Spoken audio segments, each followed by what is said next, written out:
Hello everyone, my self Sandeep Rajbhar. आज के इस वीडियो में हम लोग बात करने वाले हैं डीपीटी 3 फॉर्म के बारे में, जो कि बहुत इंपॉर्टेंट फॉर्म है और कहीं ना कहीं हर किसी को फाइल करना ही होता है ना। इसका ड्यू डेट आ चुका है भैया, एकदम 30 जून। हर साल का 30 जून हो जो होता है एकदम ड्यू डेट होता है। इसके पहले आपको फाइल करना पड़ेगा। अगर नहीं फाइल करते हो तो क्या क्या कंसिक्वेंसेज होंगे और क्या क्या चीज़ें, उन सब चीज़ों के बारे में आज इस वीडियो में डिटेल में डिस्कस करेंगे। ठीक है। मेरे को नहीं लगता है कि आपको कोई भी पॉइंट छूटेगा। मैंने 1 तारीख से लेकर अभी मतलब ये 15 तारीख तक के बीच में लोगों को बोला था, भाई जिसका जो भी क्वेश्चन है डीपीटी 3 से रिलेटेड वो मेरे को भेज सकता है आइदर थ्रू व्हाट्सएप या फिर आप मेरे को गूगल फॉर्म फिलअप करके इंटीमेट करो। तो किसी भी तरीके से अराउंड मेरे को 50 to 58 क्वेश्चन मिल चुके थे। आउट ऑफ 50 to 58 मेरे को 38 यूनिक क्वेश्चन लगे थे, जो क्वेश्चन मतलब रियली वैल्यू क्रिएट कर रहे थे। ठीक है। जो बाकी लोगों के लिए यूजफुल हो सकता था, तो उन सभी पॉइंट्स को मैंने अपने आर्टिकल में डाल दिया है। ये आर्टिकल है, मतलब द लीगल टाइम के आर्टिकल कॉर्नर में जाएंगे तो आपको रिटर्न ऑन डिपॉजिट में ये यहाँ पे एकदम क्वेश्चन आंसर बोलकर सारा पॉइंट्स जितना जितना था ना वो सारा डाल दिया गया है। मैं वीडियो के डिस्क्रिप्शन में भी इस लिंक को डाल दूंगा। आप आराम से 38 39 जो भी क्वेश्चन थे वो सारे आराम से यहाँ से बैठ के देख सकते हो। आपका जो भी क्वेश्चन था यहाँ सॉल्व हो चुका है। ठीक है। मैं इस वीडियो के अंदर ऑलरेडी वैसे भी एक कुछ जो जो इंपॉर्टेंट पॉइंट्स थे उसको कंसिडर करूंगा ही, एंड इसी आर्टिकल को जो कि मेरा ही लिखा हुआ है उसको मैं रेफर करते हुए ही आगे बढ़ूंगा। ठीक है। अगर कुछ पॉइंट बाई मिस्टेक इसमें रह गया और मिस्टेक कुछ चीज रह गई हो जो लग रहा है आपको कंफ्यूजन है, तो प्लीज मेरे को एक बार जरूर नोट करवाना ताकि मैं उसको चेक कर सकूँ कि कहीं बाई मिस्टेक गलत तो नहीं रह गया। ठीक है। डिस्क्लेमर था ये। देखो, द लीगल टाइम के साइट पे आके आर्टिकल में जाओगे तो आपको मिल जाएगा, या फिर स्लाइड करोगे नीचे तो भी आपको ये रिटर्न ऑन डिपॉजिट डीपीटी 3 मिल जाने वाला है। पहली बात तो इसमें हम लोग प्रैक्टिकल सीखेंगे, डीपीटी 3 फाइलिंग भी सीखेंगे। ठीक है। ये हमारे कोर्स का भी हिस्सा रहने वाला है, सो इसका फुल जो वर्जन है वो हमारे कोर्स में रिफ्लेक्ट करेगा। और इसका जो इंपॉर्टेंट इनिशियल पोर्शन है आपके लिए, वो आपके लिए यूट्यूब पे अपडेट हो जाएगा। ठीक है। डीपीटी 3 का फॉर्म फाइलिंग पहले तो हम लोग सीखेंगे। ओके। फॉर्म फाइलिंग मेरे को लगता है सीखने से पहले कभी भी उस चीज के लॉ को जानना बहुत जरूरी होता है, क्योंकि अगर लॉ को नहीं जानोगे ना बॉस, तो आपको यही नहीं पता रहेगा कि यहाँ पे हम ये डेटा डाल रहे हैं तो क्यों डाल रहे हैं। ठीक है। आपको पता होना चाहिए कि इस जगह पे इस इंफॉर्मेशन डालने का मतलब क्या है, रीजन क्या है, क्यों डालना होता है। ओके। सो मेक श्योर आप ब्लाइंडली अंधों की तरह रास्ते में नहीं चल रहे हो। आपको पता है कि वो काम करे हो तो क्यों करे, और नहीं करोगे तो क्या कंसिक्वेंसेस आएंगे। लॉ के केसेस में हमेशा कंसिक्वेंसेस आपको पता होना चाहिए, अदरवाइज अचानक से बेड़ा गर्क हो जाता है। Okay, clear.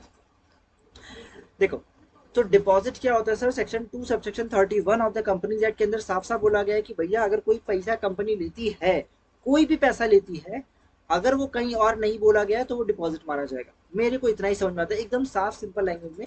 कोई भी पैसा कंपनी ली, उसका और कोई बाइफरकेशन नहीं है तो भैया वो डिपॉजिट मानो। सिंपल। ठीक है। क्या क्या डिपॉजिट कंसिडर नहीं किया था, ये देखो एकदम सिंक्रोनाइज करके छोटा करके लिखा गया है। 20 पॉइंट से आप आराम से रीड कर सकते हो। इसमें अगर कोई भी पॉइंट्स आते हैं, अब इस पॉइंट का मतलब क्या है, अगर आपकी कंपनी ने इसमें से कोई भी काम किया है, ठीक है, ऑब्वियस सी बात है भैया, हमने बैंक से पैसा लिया होगा, money receive from recognize bank, bank से पैसा लिया हुआ है। ठीक है। तो ये एक डिपॉजिट के रूप में कंसिडर नहीं किया जाएगा, it is an exception of the deposit. ठीक है। तो जब हम लोग फॉर्म फिलअप करने जाएंगे ना, यहाँ पे देखो purpose of the form, return of deposit है पहला। पर्टिकुलर्स ऑफ ट्रांजेक्शन, वो सारे ट्रांजेक्शन जो आपके कंसिडर नहीं किए जाएंगे एज पर रूल 21C। ठीक है। रूल 21C में क्या है ना, एक्सेप्शन है ये सारे जो पॉइंट्स है ना, these all are rule 21C है। ओके। ये सारे 20 पॉइंट्स जो है ना, ये एक्सेप्शन है। मतलब अगर आप, सॉरी, बंद हो गया क्या, वापस आओ भाई, प्लीज होल्ड, तब तक आप सब्सक्राइब कर लो। ठीक है। अगर 21C के अंदर आप क्लिक करते हो इस वाले पॉइंट पे, इसका मतलब आता है कि आपका बिजनेस जो है ट्रांजेक्शन किया गया है, इसमें से कोई भी काम किए हो आप। Okay. Next, return of deposit और particular transaction by a company not consider as a deposit, कुछ कुछ ऐसे ट्रांजेक्शन किए हो जो आपका वो डिपॉजिट के रूप में कंसिडर ही नहीं किया जाएगा, तो उसको क्लिक करना होता है। वन टाइम डिस्क्लोजर आप रिक्वायर्ड नहीं, जब ये एक्ट आया था उस टाइम वन टाइम डिस्क्लोजर करना था, अभी at present is not mandatory, मतलब ये ठीक नहीं होगा। तो अभी अराउंड 20 to 30% कंपनीज जो है वो सिर्फ रिटर्न ऑफ डिपॉजिट भरती है। बाकी जो 90, मतलब 90 बोलो सॉरी, 70% जितनी कंपनियां बची ना, 60-70%, वो सारे एग्जाम्पशन डिपॉजिट ही भरते हैं कि भैया particulars of transaction by company not consider as a deposit as per rule 21C of the companies acceptance of deposit rule 2014। ये इस पॉइंट के हिसाब से कंसिडर की जाती है। अब भैया मेरे को ये बता दो, अगर इस पे क्लिक करता हूँ तो क्या ऑप्शन आएगा, इस पे क्लिक करता हूँ तो क्या आएगा, दोनों में अंतर क्या है भाई, बिल्कुल बताऊंगा। Return of deposit is not that easy जो आप समझ रहे हो। ठीक है। यहाँ देखो, सबसे पहले डिपॉजिट सर फिलअप किसको करना है भैया? अगर आप एक कंपनी हो, बोला हाँ। अगर आपका बैंक से बैंक के जैसा काम है, बोला हाँ, तो आपको फिलअप करने का जरूरत नहीं है। जैसे एक NBFC, non banking finance company, ठीक है, ये बैंक नहीं होती है बट बैंक के जैसी होती है। पहली बात, निधि कंपनी, ये बैंक नहीं होती है सर, मतलब लेकिन बैंक का ही भाई होती है, छोटी बहन है ये। हाउसिंग फाइनेंस कंपनी, बैंक के जैसे ही काम करती है सर, फाइनेंस करती है, बैंक वाला काम। कोई भी बैंकिंग कंपनी या फिर कोई डोरमेंट कंपनी है एज पर सेक्शन 445 455 या 450 जो भी है, डोरमेंट कंपनी अगर है तो फिर इनके लिए एक्सेप्शन है। अदरवाइज अगर आप एक प्रोड्यूसर कंपनी हो, करना होगा। सेक्शन ओपीसी हो, करना होगा। प्राइवेट कंपनी हो, करना होगा। सर मेरा ट्रांजेक्शन जीरो था, टर्नओवर जीरो था, करना होगा? हाँ, करना होगा। सर मेरा कोई प्रॉफिट नहीं सर, पिछले साल से 10,000 रुपया का लॉस था, उसकी पिछले साल 10 लाख रुपया का लॉस था, क्या मेरे को भी डीपीटी फाइल करना होगा? करना होगा। समझ गए? पब्लिक कंपनी हो सर, करना होगा? करना होगा। ठीक है, लिस्टेड हो सर, करना होगा। अरे सोच क्यों है भाई, करना है, सिंपल। ठीक है, तो हर वो कंपनी जो भी है आपको फाइल करना होगा। वाई मैं क्यों बोल रहा हूँ फाइल करना होगा? पहले मैं नहीं बोलता था कि फाइल करना ही पड़ेगा, मैं बोलता था कि अगर कुछ नहीं है तो मत फाइल करो, चलेगा। But just because of DPT three form पूरा नील डेटा को भी एक्सेप्ट करता है। अगर आप पूरे फॉर्म में 000 भी भर के मतलब अपडेट करते हो तो भी ये पूरे फॉर्म को एक्सेप्ट करता है। ठीक है, जस्ट बिकॉज ऑफ दैट आपको अब ये फाइलिंग करना पड़ेगा, just like an AOC for MBT sir, जैसे आप फाइल करते थे हर साल, वैसे ही अब आपको भी इसको भी फाइल करना होगा। आप छोड़ दे रहे हो कि भाई नहीं छोड़ो ना, क्या ही बिगड़ जा रहा है, it's a different thing. But boss risk मतलब, ठीक है, कब मिनिस्ट्री का दिमाग खराब हो जाए, कब नोटिस भेज दे, कोई भगवान कोई माई बाप नहीं इस बात का। ठीक है, सो मेक श्योर आप डिपॉजिट का रिटर्न अच्छे से भरते हो। और V3 पोर्टल आने के बाद तो बॉस मतलब मजाक मत लो। ठीक है, सारा सिस्टम को इस तरीके से सिंक्रोनाइज किया जा रहा है कि हर एक चीज ऑटोमेटिक कैलकुलेट करके नोटिस भी सिस्टम ऑटोमेटिक भेज देगा कि तुम्हारा यहाँ पे मिसमैच कर रहा है, रीजन दो। तो जब आर्टिफिशियल इंटेलिजेंस नोटिस भी भेज देगा ना, तो अब तुम जब रिस्पॉन्स बना के इंसान को भेजोगे ना, इंसान बोलेगा, उसका ऑफिसर बोलेगा कि भैया ये गलती है, नहीं चलेगा। उसको चेक करने में बैंड बच जाता है, गलती पकड़ने में तो मजा आ रहा है, उसको गलती मिल जाएगा ऑटोमेटिक।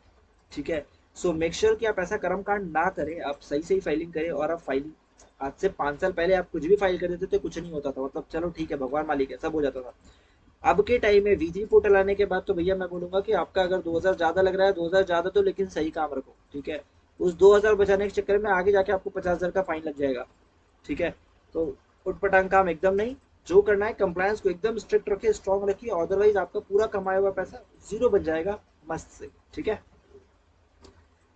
एप्लीकेबिलिटी क्लियर हो गया, सबको फाइल करना है, नील रिटर्न भी फाइल अलाउ करता है। ठीक है, सर डिपॉजिट कितने टाइम के लिए होता है, ये सब तुम लोग पढ़ लेना आराम से। ठीक है, अब देखो मेरे को जितना पता है, 3 टाइप का डिपॉजिट होता है। पब्लिक डिपॉजिट, जहां पे आप पब्लिक से बोलते हो कि भैया सुनो पैसा दे दो। ठीक है, उन लोगों से डिपॉजिट देते हो। सर जब पब्लिक से पैसा लेते हैं एज ए डिपॉजिट, तो उसके लिए तो कोई भी ले सकती है क्या? नहीं, सब कोई नहीं ले सकती। वही लोग ले सकते हैं जिनका भैया पेड अप नेटवर्थ 100 करोड़ या टर्नओवर 500 करोड़ से ज्यादा हो। ठीक है, अब छोटा अमाउंट नहीं है बॉस, नेटवर्थ 100 करोड़ और टर्नओवर 500 करोड़ और मोर। अगर ये क्राइटेरिया आप फुलफिल करते हो तो आप एलिजिबल होते हो, आप डिपॉजिट इशू करने के लिए। अब एलिजिबल होने के बाद आपको कंप्लायंस करना होगा, बीआर पास करना होगा, एसआर पास करना होगा, फिर जाके आप कहीं ना कहीं डिपॉजिट इशू कर पाओगे। ओके, आगे बढ़ते हैं। एग्जम्प्टेड डिपॉजिट वो होते हैं भैया जो आपका मतलब क्या नाम है, एग्जाम कर दिया गया है। ठीक है, अब डीम डिपॉजिट का मतलब मैं एक छोटा सा एग्जांपल दे रहा हूँ कि ये वो चीजें हैं जो डिपॉजिट है नहीं। ठीक है, जैसे आपने डिलीवरी यहाँ पे एग्जांपल दिया है, कंपनी ने एडवांस रुपया लिया है किसी से, पूरा 300 दिन में हम आपको कुछ प्रोवाइड कर देंगे। 300 दिन में माल रेडी नहीं हो पाया, 365 दिन हो गए, 400 दिन हो गया सर, अब माल रेडी नहीं है, अब क्या करेगा? ठीक है, अब क्या होगा? अब वो डीम डिपॉजिट मान लिया जाएगा, वो डिपॉजिट है ही नहीं लेकिन डिपॉजिट मान लिया जाएगा। समझ गए? तो यहाँ पे आप फिर पैनलाइज हो जाओगे। तो इन सभी चीजों को बचाए रखने के लिए 365 दिन से पहले आपको बिल नक्की करना होगा, मतलब पेमेंट करना होगा। अब मान लो तुम्हारा ऐसा कोई प्रोडक्ट है जिसके ऊपर 365 दिन से ज्यादा लगेगा ही लगेगा, तो वो कैपिटल गुड्स में कंसिडर करो, उसके लिए कोई टाइम फ्रेम का झमेला नहीं है, कैपिटल गुड्स कंसिडर करो। ठीक है, now next and very important portion. भाई देखो एक्ट नहीं पता रहेगा, अगर कोई वीडियो इसको स्किप मार के सोचते हो कि बस डीपीटी 3 फॉर्म भर के निकल जाते हैं ना, भैया हम गारंटी बोलता हूँ आप गलती करोगे। ठीक है, मेरे को पता है आप गलती कर दोगे, क्योंकि अगर बैकएंड पे डेटा नहीं रहेगा आपके पास, फ्रंट एंड पे आप कुछ प्रोड्यूस नहीं कर पाओगे, कुछ नहीं दिखा पाओगे। ठीक है ना, तो अंदर इंफॉर्मेशन होना चाहिए, तभी आप सामने का फॉर्म फाइलिंग कर पाओगे। फॉर्म फाइलिंग में कुछ नहीं है, बस छोटा सा काम है, 15 मिनट का काम है मुश्किल से, लेकिन आपको ये पता होना चाहिए। Okay, next is type of deposit. Public deposit हो गया, एग्जम्प्टेड डिम डिपॉजिट बता दिया मैंने। मैक्सिमम डिपॉजिट कितना ले सकते हैं भैया? अब यहाँ पे आईएफएससी अगर कंपनी है, ठीक है, आईएफएससी के बारे में आई गेस आपको पता होगा, नहीं पता होगा तो एक सेपरेट वीडियो बनेगी इसके ऊपर। मैक्सिमम डिपॉजिट आईएफएससी ले सकती है 100% अपने मेंबर से। अब ये बोलोगे कि सर आईएफएससी कंपनी आप बोल रहे हो क्या है, उसके भी टर्नओवर अगर 500 करोड़ से ज्यादा है, पेडअप कैपिटल अगर 100 नेटवर्क 100 करोड़ से ज्यादा हो गया, तो बॉस वो पब्लिक डिपॉजिट लेने के लिए है। ठीक है, अगर आप वो क्राइटेरिया जो भी कंपनी फुलफिल करेगी वो पब्लिक से डिपॉजिट उठा सकती है, बात खत्म। ठीक है, लेकिन अगर एक कोई भी कंपनी अपने मेंबर से पैसा उठाना चाहती है तो कितना लिमिट तक पैसा उठा सकती है, ये क्वेश्चन है मेरा। आईएफएससी कंपनी है तो अपने मेंबर से 100% of paid sector free cap free reserve और सिक्योरिटी प्रीमियम अब इंक्लूडेड हो जाता है, यहाँ सिक्योरिटी प्रीमियम ऐड करना होगा। स्टार्टअप है तो कोई मैक्स स्टार्टअप, मतलब ये नहीं होता है कि आज कंपनी बनी है तो ये स्टार्टअप हो गई। ठीक है, स्टार्टअप मीन्स आपको स्टार्टअप में रजिस्टर करना होगा। ठीक है, स्टार्टअप इंडिया का जो स्कीम है ना, उसके अंदर अगर आप रजिस्टर है, आपको स्टार्टअप का सर्टिफिकेट मिला हुआ है, ओनली इन दैट केस आप मैक्सिमम 10 ईयर्स तक, मतलब कोई लिमिट नहीं है, 10 साल तक के लिए आप जो भी अमाउंट का डिपॉजिट लेना चाहो ले सकते हो, कोई भी अमाउंट। 100% लेना चाहते हो पेड शेयर कैपिटल का, 500 टाइम्स लेना चाहते हो ले सकते हो, डिपॉजिट का कोई लिमिट नहीं है। Next is private limited company के लिए। सर देखो, प्राइवेट लिमिटेड कंपनी के लिए ये तीन छोटू सा कंडीशन है। आपने डिबेंचर और डिपॉजिट का डिफॉल्ट नहीं किया हो, आप कोई एसोसिएट या होल्डिंग कंपनी नहीं हो, और आपका बोरोइंग जो है ना 50 करोड़ और twice of paid up share capital से ज्यादा नहीं है। ठीक है, मतलब किसी और से अपने औकात का 50% ज्यादा उधार लेके नहीं बैठे। अगर ये कंडीशन सेटिस्फाई कर देते हैं, ठीक है, तो कोई अपर लिमिट नहीं है, आपको जितना डिपॉजिट लेना है ले लो। अगर ये कंडीशन सेटिस्फाई नहीं कर पाते हैं तो सर कितना लेंगे? तब ले सकते हैं आप 25% अपने मेंबर से और 10% कहीं से भी ले सकते हैं, मतलब डायरेक्टर फैक्टर से ले सकते हो, वो वाला चीज है। ठीक है, मतलब अप टू 25% आप अपने मेंबर से ले सकते हो, मैक्स टू मैक्स लिमिट है 35% की।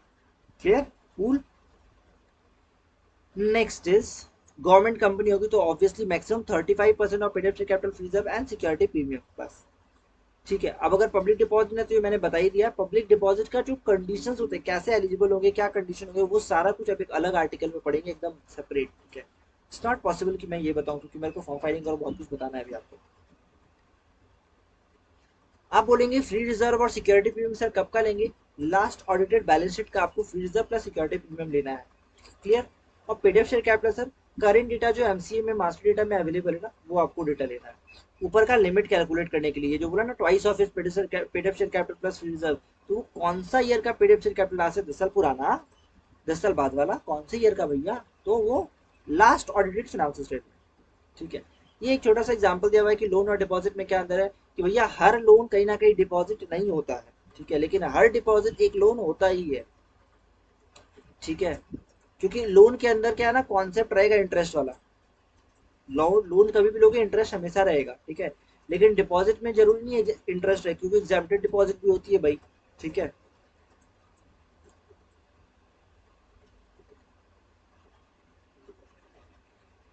ये V3 पोर्टल में आने के बाद क्या बड़ा चेंज, मेरे को जो सबसे बड़ा चेंज लगता है ना, अब आपको ओपनिंग बैलेंस, क्लोजिंग बैलेंस और बीच में एडिशन डिलीशन हो ना, वो सब बताना पड़ता है।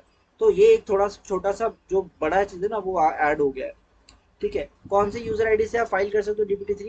डायरेक्टर के फॉर्म से कर सकते हैं सर, प्रोफेशनल के फॉर्म से कर सकते हैं सर, और स्टैट्यूटरी ऑडिटर के फॉर्म से कर सकते हैं। ओके, अच्छा एक और चीज मेरे को अभी जस्ट ध्यान में आया, यहाँ पे एक एरर रह गया है। All loans are not deposit and all deposit are not loan, ये थोड़ा सा मिस्टेक यहाँ पे रह गया, ये मैं ठीक कर दूंगा। वीडियो पब्लिश होने से पहले ठीक हो जाएगी, चिंता मत करो आप। ठीक है, next is which user ID आप यूज कर सकते हो, डायरेक्टर, प्रोफेशनल, स्टैट्यूटरी ऑडिटर, किसी भी यूज करो। अब ये वो सारे क्वेश्चन है जो आप लोग के एंड से ही आए हुए हैं, तो वो सारे मैंने यहाँ पे डाले हुए, मैं एक ही करके सबको डील करता हूँ, बहुत शॉर्ट में करूंगा ताकि टाइम बचे आपका, और फिर फाइलिंग को देखना है। सर डिप्यूटी फॉर्म जून में फाइल करना होता है, सितंबर में क्यों नहीं? भाई देख, साफ भाषा में समझ, ये जो पॉइंट है ना, ये 1956 एक्ट के अंदर भी था, और सेम प्रोविजन सबको सेम था, बस एक्सेप्शंस कम थे थोड़े से, अभी ऐड हो गया हो कुछ कुछ। तो पॉइंट इज कि जब 1956 एक्ट में था ना, वो एज इट इज उठ के यहाँ है ना, तो यहाँ पे भी जून ही रह गया, ये पहले से चला रहा है जून जून जून जून जून। इसके पीछे का लॉजिक क्या है मेरे को भी नहीं पता है, गवर्नमेंट किस किस पॉइंट ऑफ व्यू से इसको जून रखा हुआ है, कोई आइडिया नहीं बॉस। सच बताऊं तो इसको होना चाहिए सितंबर के बाद, क्योंकि मेरे को फाइनेंस स्टेटमेंट बनाने का जो बेस्ट टाइम होता है, मेरा ऑडिटेड फाइनेंशियल स्टेटमेंट मेरे को सितंबर 30 तक बन जाता है, उसके बाद इसका ड्यू डेट होना चाहिए। बट नहीं है तो कोई उपाय नहीं है भाई, अब ड्यू डेट 30 जून है तो 30 जून को ही आपको ऑडिटेड डेटा देना पड़ेगा। पॉइंट है तो सर ऑडिटेड डेटा कैसे दे, लास्ट मतलब 31 अप्रैल का ऑडिटेड डेटा कैसे दे, तो आपका 31 मार्च को आपका बुक्स ऑफ अकाउंट क्लोज हो चुका है।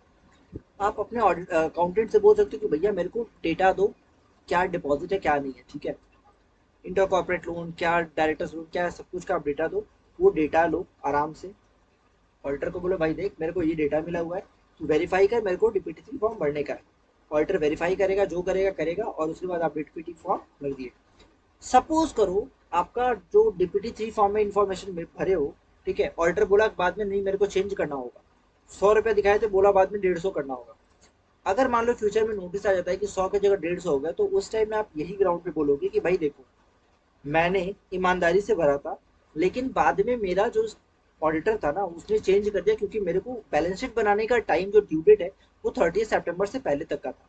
तो मैंने अपने बैलेंस शीट तो अपने टाइम पे बनाया था, आपके लिए मैंने जो डेटा था वो फोरकास्टेड नहीं था, वो भी काइंड ऑफ ऑडिटेड था, बट ऑडिटर ने उस टाइम साइन नहीं किया था। ठीक है, मेरे को एक रिलेवेंट इन्फॉर्मेशन थी ना, बस वही मिली थी, उसी की बेसिस पे फाइलिंग की गई है।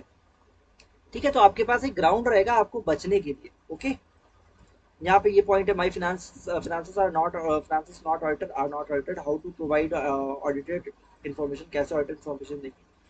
डीपीटी थ्री फॉर्म एसटीपी है नॉन एसटीपी है, बेसिकली डीपीटी थ्री फॉर्म जो है ना, अगर आप एग्जेम्प्टेड डिपॉजिट करते हो तो वो एसटीपी में जाता है, और बाकी अगर आप कोई फॉर्म फिलअप करते हो तो वो नॉन, मतलब क्या बोलता है, नॉन एसटीपी में जाता है, वो फिर चेक होता है, रिटर्न ऑफ डिपॉजिट होता है। तो पब्लिक डिपॉजिट क्या कौन ले सकती है, ये देखो कंडीशन फंडीशन बहुत कुछ लिखा हुआ है। सर मेरी कॉपी से क्या डीपीटी थ्री भरना होगा, yes, producer company yes, section 8 yes, अगर आपका रिक्वायर्ड है तो। I have a dormant, micro finance भी होती है भाई, ऐसे क्यों बोल रहे हो। I have a dormant company and the certificate of dormant is also taken from ROC, so क्या मेरे को फाइल करना है DPT three, no. Private company है, कुछ नहीं कर रहे हैं सर, फिर भी फाइल करना होगा। Balance sheet is not ready, balance sheet भी मेरा रेडी नहीं है, तो मैं पहले ही बता दिया आपको। ड्यू डेट आई थिंक बता चुका हूँ, ठीक है। और क्या बचा सर, पेनल्टी पैनल कंसिक्वेंसेस क्या होंगे, आप आराम से यहाँ पे बैठ के मस्त खाते हुए खाना खाते हुए पढ़ लेना। अगर आप डायरेक्टर हो तो डरते डरते पढ़ना, प्रोफेशनल हो तो कुछ हंसते हंसते पढ़ना, स्टूडेंट हो तो पढ़ना ही मत, फायदा नहीं है तुमको पढ़ के। What are the exception of deposit, ये एक्सेप्शन है। What if I took a public deposit without being penalty, ये देख लो भैया 1 करोड़ रुपए और फिर ट्वाइस ऑफ द नंबर जितना आप डिपॉजिट ले, विच एवर इज लोअर, समझ रहे हो ना, देख रहा ना विनोद क्या हाल है। DPT three is annual filing form, देखो एनुअल फाइलिंग मैं भूलता तो नहीं हूँ, क्योंकि एनुअल फाइलिंग में हम लोग यूसी फॉर एबीटी 7 को ही कंसिडर करते हैं एनुअल फाइलिंग के टाइम पे। बट काइंड ऑफ अब मेरे को एनुअल फाइलिंग में ही घुसना चाहिए, क्योंकि भैया हर साल फाइल करना है, भले आपका मिल जाए। और इसका ड्यू डेट एक्चुअली में जून है, तो ये उसमें कंसिडर नहीं होता है, ये थोड़ा सा अपने ही जैसा है, बट अलग देश में रहता है। मिसमैच का बता दिया क्या ना, कंपनी मॉडिफाइड, बस देखो एक बार डिप्टी थ्री भर दिया, आप उसको मॉडिफाई नहीं कर सकते हो, दोबारा नया फॉर्म फाइल करके नहीं कर सकते हो, कोई ऐसा प्रोविजन नहीं है, ऐसा बेवकूफ़ी वाला काम मत करिएगा। क्या डायरेक्टर रिलेटिव से पैसे ले सकते हो, हाँ बिल्कुल ले सकते हैं, लेकिन आपको एक डिक्लेरेशन देना होगा कि भैया हमने ये जो पैसा है ना कहीं और से नहीं ला के दिया है, ठीक है। अनपेड डिपॉजिट रह गया तो अब पब्लिक कंपनी है, मतलब अनपेड डिपॉजिट इशू किया था, मैच्योर पीरियड आ गया, मैच्योरिटी हो गया, अनपेड डिपॉजिट रह गया तो 7 साल का आपके पास अनपेड रह गया ना, तो आपको फिर आईपीएफ में ट्रांसफर करना पड़ता है। क्या एक नॉन रेजिडेंट से ले सकते हैं, हाँ बिल्कुल ले सकते हैं, एफसीटीआरएस वगैरह आपको फाइलिंग करना पड़ेगा। ऑडिटेड चाहिए होगा, बिल्कुल चाहिए होगा, क्या है ना, कंपनी प्रोवाइड सिक्योरिटी और कोलेटरल अगेंस्ट डिपॉजिट रिसीव। हाँ, अगर आप एक सिक्योर्ड डिपॉजिट इशू कर रहे हो तो आपको CSG 1 फाइल करना होगा, और उसका एसएनएट भी मैंडेटरी होगा। ये सब मैं बता रहा हूँ ना, इस सब फॉर्म में भी यूज होगा, ठीक है, तो स्किप करके जो लोग वीडियो देख के आगे निकल जा रहे हो ना, फंसोगे वापस।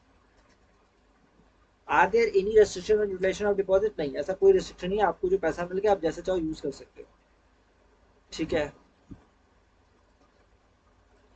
बाकी का क्वेश्चन क्या है, sir I disclose optionally convertible debentures को आपको क्या डिस्क्लोज करना है डिप्टी थ्री में, yes. Subsidiary from central government not require. Maximum limit startup के लिए क्या है, ऊपर दी चुका हूँ मैं, ठीक है। इंटर कॉर्पोरेट लोन को भी क्या डिस्क्लोज करना पड़ता है। क्या प्रैक्टिसिंग प्रोफेशन का साइन चाहिए, नहीं, अगर आप नेल रिटर्न भर रहे हो अदरवाइज लगेगा, ठीक है। मल्टीपल लोन, आप 2 3 4 डायरेक्टर से अलग अलग लोगों से लोन लेके बैठे हो, तो क्या सबका रिटर्न कैसे दिखाएंगे? आप एक काम करो, सबको क्लब करके एक बार में दिखा दो जमल नक्की, ठीक है? ऐसा अलग अलग करने का ऑप्शन नहीं यहाँ पे। ओके, नेक्स्ट इज, अच्छा, ओवरड्राफ्ट लिमिट या फिर क्रेडिट फैसिलिटी को कैसे दिखाना होगा आपको? ओपनिंग माइनस क्लोजिंग कर दो, ठीक है, सॉरी क्लोजिंग माइनस ओपनिंग कर दो। अगर आपका जो बैलेंस बच रहा है आपको उसको एक्सप्लेनेटरी स्टेटमेंट में डाल दो, ठीक है, ये वाला आप कर लो, opening minus closing. Not required in case of exempted certificate from chartered accountant is mandatory. अगर आपका एग्जम्प्टेड है तो नॉट रिक्वायर्ड एट ऑल, ठीक है। डायरेक्टर के साइन से भी आप ये फॉर्म पूरा फाइल कर सकते हैं, ठीक है। तो ये आई थिंक 4 घंटे पहले अपडेट हुआ था ये पोस्ट, और वीडियो आपको कल 2 बजे दोपहर को ये पब्लिक होगा, ठीक है। अब फॉर्म देख लेते हैं अपने फटाफट। एक कोई भी कंपनी पकड़ लेता हूँ एक तो। अब ये मत बोलना कि ये कौन सी कंपनी है भाई, देखो ये मेरी कंपनी नहीं है, मैं बस संदीप लिख देता हूँ। रिटर्न ऑफ डिपॉजिट कौन भरेगा? जो पब्लिक से डिपॉजिट लेता है, ठीक है। और इतना मेरे को पता है कि जो भी इंसान पब्लिक से डिपॉजिट लेता है उसका नेटवर्थ 100 करोड़ और टर्नओवर 500 करोड़ से ज्यादा है। तो वो लोग या तो बहुत हाई फाई कंपनियां हैं, राइट, और अगर बड़ी हाई फाई कंपनियां हैं तो उनके पास बड़ी टीम होगी, सो वो लोग ये वीडियो भी नहीं देख रहे होंगे। तो अपने चलते हैं यहाँ पे। मेरे को पता है ना मेरे व्यूवर्स कौन है। Particular of transaction by a company not considered as a deposit as per rule 21C of the company's rules। मतलब ये वो वाले आते हैं जो सबको भरना होता है अपने को, ठीक है। इसमें क्या भरना होता है? सबको एग्जम्प्टेड डिपॉजिट का जिनको जिनको डिस्क्लोजर देना है। ये सब कुछ प्रीफिल आ जाता है, वेदर कंपनी जो गवर्नमेंट कंपनी बिल्कुल नहीं। ऑब्जेक्ट ऑफ द कंपनी ये आपका आ गया, ठीक है। वे deposit has been accepted from public हो ही नहीं सकता है, इम्पॉसिबल, क्योंकि आपका ऑप्शन ही नहीं है। अगर यही मैं यहाँ पे क्लिक करता रिटर्न ऑन डिपॉजिट, तब सब पूछता कि भैया कितना पैसा है। और मैं नील रिटर्न बोलने के लिए क्यों बोल रहा हूँ? देखो ये सारा ये वाला आपका ऑब्जेक्ट ऑफ द कंपनी जो है ना, एनआईसी कोड अब आपका प्रीफिल आता है यहाँ से, आप इसको ऐड ऑन कर सकते हो, ठीक है। एट प्रेजेंट ये objective of the company is preferred, आप इसको एडिट कर सकते हो। इन फ्यूचर ये सीज हो जाएगा, ये फ्रीज कर दिया जाएगा, आप इसको एडिट नहीं कर पाओगे। 1 2 रिटर्न तक ये वाला ओपन रहेगा, कोई भी एडिट कर सकता है। और यहाँ पे अगर आप ऑब्जेक्ट चेंज करते हो तो इसका मतलब ये नहीं कि आपका मेमोरेंडम चेंज हो जाएगा, ठीक है। ये बात आप ध्यान रखना। यहाँ पे आप अपना ऑब्जेक्ट चेंज करके ये मत बोलना कि हमने मेमोरेंडम चेंज कर दिया है, इट्स नॉट लाइक दैट। आप यहाँ कोई भी चेंजेस करते हो, सिर्फ वो चेंजेस को मार्क करके रखेगा आरओसी कि भैया ये लोग बंदा डीपीटी 3 में चेंज किया है। आपका अगर मेमोरेंडम से मैच नहीं करता है तो वो आपका बेड़ा गर्क करेंगे। नेक्स्ट आगे बढ़ते हैं। ये सब कुछ रिटर्न ऑफ डिपॉजिट में कुछ भी आपको भरने का जरूरत नहीं, ये सब कुछ खाली रहेगा, ठीक है। अमाउंट, अगर डिपॉजिट लेते हैं हम लोग तब ये सब कुछ फिलअप करना पड़ता है। अमाउंट डिपॉजिट कितना, अब देखो अगर पब्लिक से डिपॉजिट लेते हो ना तो 25% पैसा आपको पहले ही, अगले साल जो अप्रैल में डिपॉजिट मेच्योर होगा उसका 25% पहले ही अलग अकाउंट में डाल के रखना पड़ता है। तो वो सारा कुछ यहाँ पे डिस्क्लोज करना है, सिक्योर डिपॉजिट कितना है, अनसिक्योर्ड कितना है, amount of deposit repaid during the year, इस साल कितना पे किया है, बैलेंस कितना बचा हुआ है, ठीक है। Mature deposit but not claim, कितना मेच्योर, ये अनक्लेम डिपॉजिट का पॉइंट आ गया, कितना। अब ये सब डेटा आपको मिलेगा कहाँ से? आपको सारा डेटा बोर्ड दे देगा आपको, आपका पूरा का पूरा इन्फॉर्मेशन आपको ऑडिटर दे देगा कि भैया इतना इतना ये हिसाब है हमारा, ठीक है। मैं अगर आपकी जगह होता और मेरे को कोई डिटेल नहीं मिलता तो मैं इस पेज का क्या करता ना, एक मस्त स्क्रीनशॉट लेता, ठीक है, उसको प्रिंट करता और अपने अकाउंटेंट को पकड़ा देता कि बेटा इसको भर के मेरे को चुपचाप दे दो, तुमको जो समझ में आता है तुम भर के मेरे को दे दो, सिंपल। मैं यही सजेस्ट करूंगा कि आप अपने कंपनी में जो भी बंदा अकाउंटेंट है ना, उसको इसका प्रिंट करके थमा दो, बोलो इसको अपने हाथ से कलम कागज पे भर के हमको दो, हम वही भर दूंगा, ठीक है। ये सब मत देखिए आप। लिक्विड डिपॉजिट अगेन, ये सिर्फ तभी कम काम आएगा जब आपका कंपनी पब्लिक डिपॉजिट लेता है, ठीक है। चार्जेस का, अगर सिक्योर डिपॉजिट होगा तो चार्जेस चाहिए होगा, और चार्जेस का एसआरएन भी चाहिए होगा। CG9 is for the debenture and CG1 for the any other charge. Next, अच्छा ये पीरियड आपको बताना पड़ेगा, period for which return is being filed, किस पीरियड के लिए फाइल कर रहा है। पीरियड फॉर, पीरियड में क्या दे दो आप, 31 मार्च आएगा, ऑब्वियसली बात है भाई, लास्ट पीरियड, ठीक है। ये सब आपका फ्रीज रहेगा। नेक्स्ट, अब ये देखो यहाँ पे ना सब कुछ 0000 ऑलरेडी पड़ा हुआ है। ये सब क्या है ना, ये देखो ये सारा पॉइंट दिख रहा है, ये सारा का सारा डिटेल आपका एग्जम्प्टेड डिपॉजिट के अंदर था, जो मैंने यहाँ पे लिखा था ना रिटर्न ऑफ डिपॉजिट में, ये सारा पॉइंट दिख रहा है 1 से लेकर 20 तक, दिख रहा है। ये सारा पॉइंट्स अब मैंने यहाँ पे शॉर्ट करके दिया हुआ है, और यही चीज गवर्नमेंट ने क्या किया भैया, हर एक पॉइंट को लिख दिया है, पूरा एक्सेप्शन यहाँ पे उठा के डाला गया है। Amount receive from central government, कुछ पैसा आपको गवर्नमेंट से मिला, ओपनिंग बैलेंस क्या, additional during the year, repaid during the year, any other adjustment, closing balance state government से, ये सारा अब मेरे को सजेशन मांगोगे तो क्या करूंगा मैं, इस पेज का भी प्रिंट आउट लूंगा और दे दूंगा। इसमें से 90% चीज होगा जिसका आपको ऑर्डर बोलेगा ये नहीं है, ये काम करनी है, काम करनी है, काम करनी है। दो चार इन्फॉर्मेशन होगा जो टिक मार के बोलेगा हाँ ये था, ये था, ये था, बस। ठीक है। इसमें आपका, अब आपको कंपनी से पता चलेगा कि आपकी कंपनी में क्या क्या है। बेस्ट इन्फॉर्मेशन में बेस्ट तरीका बताया जो फाइल करने का है। ठीक है। इसका प्रिंट लो या इसका पीडीएफ बनाओ और भेज दो। ठीक है। स्नैप स्क्रीनशॉट तो ले सकते हो ना, क्योंकि ये प्रिंट होता है क्या, एक बार देख लो। ये पेज प्रिंट आउट अलाउ करेगा, हाँ पेज अलाउ कर रहा है, आप मस्त इसका प्रिंट आउट मार सकते हो और पकड़ा सकते हो 9 पेज का, 8 पेज का, कि भैया एक काम करो, इसको देख के बताओ किसमें क्या डेटा है, तुम्हारे पास एक रिकॉर्ड भी रह जाएगा। ठीक है। या इसका पीडीएफ करके भेज दो अपने ऑडिटर को, या फिर आपका अकाउंटेंट जो भी है। ये सारा में जो भी डेटा आप फिलअप करते हो ना, वो आपका एग्जम्प्टेड डिपॉजिट फीड किया जाता है। ठीक है। अगर आपका कुछ नहीं है तो सिर्फ जीरो छोड़ दो। क्रेडिट रेटिंग किसको ऑप्टेन करना है, सिर्फ जो पब्लिक डिपॉजिट लेते हैं उनको लेना पड़ता है, और किसी को नहीं लेना पड़ता है। ठीक है। अगर आप पब्लिक डिपॉजिट लेते हैं, ऊपर में डिपॉजिट जो तीसरा पेज में था ना, यहाँ पे अगर आप डिपॉजिट क्लिक किया हो तो रिटर्न ऑन डिपॉजिट क्लिक करेंगे, तो पहले तो ये सारा पेज खुल जाएगा, क्योंकि नेटवर्क का क्राइटेरिया वो चेक करना होता है। प्लस कितना डिपॉजिट लियो पब्लिक से, कितना डिपॉजिट आपका इस साल मेच्योर हो रहा है, चार्ज है कि नहीं, ये सब पूछ लेता है। और इसके साथ साथ यहाँ पे पूछ लेगा कि भैया आपने क्रेडिट रेटिंग ली है कि नहीं, और ली है तो रेटिंग क्या है, कौन से रेट पे रेटिंग मिला है। अब ये आपको कहाँ से मिलेगा, क्रेडिट रेटिंग एजेंसी ने आपको रेटिंग भेजी होगी, उनके वेबसाइट के ऊपर भी आपको ये क्रेडिट रेटिंग मिल जाएगा, आप उनके साइट पे भी एक्सेस करके देख सकते हो, वो पब्लिकली व्यू होता है। ठीक है। SRN of general form for this DPT three is filed, अब ये एक्चुअली में एप्लीकेबल नहीं है, आपके लिए एप्लीकेबल नहीं रहेगा। ठीक है। नेक्स्ट कर दो, फिलहाल ये ब्लॉक है, आप नेक्स्ट करो आगे चुपचाप। Next is copy of trust deed, ये सिर्फ तभी जाएगा जब आप एक सिक्योर डिपॉजिट बनाओगे। ठीक है। सिक्योर डिपॉजिट लोगे, जैसे सिक्योरिटी क्रिएट करते हो ना, आपको एक ट्रस्टी भी अपॉइंट करना पड़ता है। List of depositor excel format में चाहिए। अब देखो वर्ड फॉर्मेट और पीडीएफ फॉर्मेट को एनसीए कहीं ना कहीं धीरे धीरे रिड्यूस करना स्टार्ट कर दिया है। रीजन इज कि वर्ड फॉर्मेट को सिस्टम ऑटोमेटिक चेक नहीं कर पाता है। ठीक है। जो भी आप डेटा डालते हो वो ये चीज ये ऑटोमेटिक चेक कर सकता है, एक्सेल को एआई आराम से डिटेक्ट कर सकता है, बट वर्ड फॉर्मेट को चेक करना डिटेक्ट करना काफी टफ हो जाता है। इसलिए अब एमसी जितना और जो हो रहा है ना, हर चीज को एक्सेल में दे दे करना स्टार्ट कर दिया, जैसे पास थ्री में भी आप एक्सेल यूज होने लगा है, हर जगह एक्सेल यूज कर रहा है। ठीक है। कंप्लीटली एआई ऑटोमेटिक सब कुछ चेक कर रहा है। डिक्लेरेशन बाय स्टैट्यूटरी ऑडिटर, अब जो भी आपको ऑडिटर है उसका अगर कोई डिक्लेरेशन है एग्जम्प्टेड डिपॉजिट के लिए, again it is not required at all, तो आपको देने का जरूरत नहीं है। ये सिर्फ और सिर्फ डायरेक्टर एक रेजोल्यूशन दे दिया, कौन से डेट पे आप जून से पहले ऑब्वियसली कोई एक मीटिंग दिखा दो। अगर फर्स्ट इस फिनेंशियल की फर्स्ट बोर्ड मीटिंग है ये, तो उसमें आपका कौन कौन सा रेजोल्यूशन पास होगा, पहला पास होगा लास्ट बैलेंस शीट को आपने देख, सॉरी लास्ट मीटिंग का एजेंडा आपने पुट किया, दूसरा आप डिस्क्लोजर ऑफ इंटरेस्ट ले रहे हो, तीसरा एजेंडा आपका डीपीटी फॉर्म फाइल करने के लिए ऑथराइजेशन। ठीक है। आप डेजिग्नेशन क्या है आपका, डायरेक्टर जो भी है अपना डिन नंबर डाल दो, डाल ही देता हूँ मैं भी।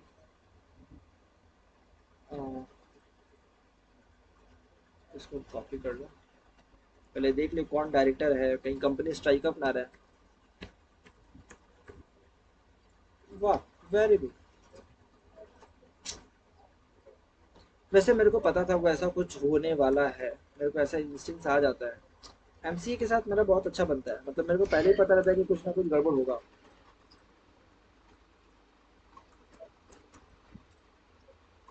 अब ये काम करते करते हुआ है, ये पता नहीं क्यों हुआ है, बट हुआ तो है। चलो, संदीप अनिल मिश्रा का डिन डाल देता है यहाँ पे।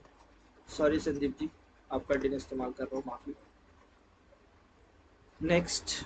ठीक है। अब ये देखो पूरा फॉर्म आपको यहाँ पे विजिबल हो जाएगा, आपने जो भी फॉर्म में फिलअप किया हुआ है ये सारा कुछ व्यू हो जाएगा, कंपनी का नाम, सब कुछ। ठीक है।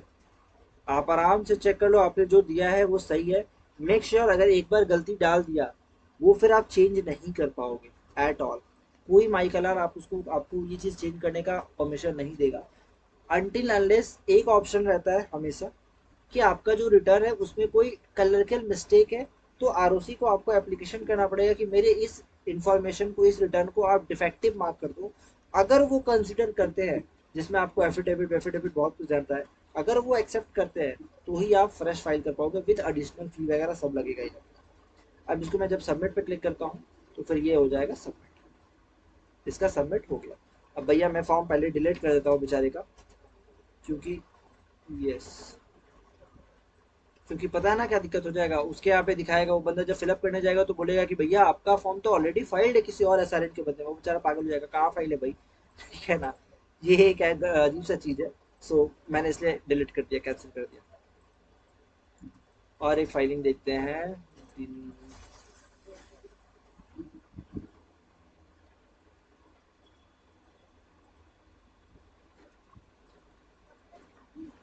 छोड़ो, एक काम करो, यूट्यूब के लिए पूरा ही अपडेट कर देता हूँ, तुम लोग भी थोड़ा बहुत सीखो।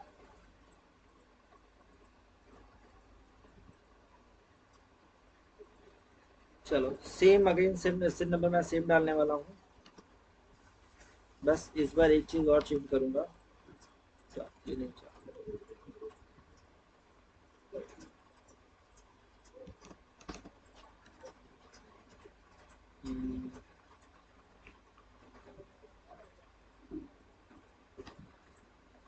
रिटर्न ऑन डिपॉजिट, ठीक है।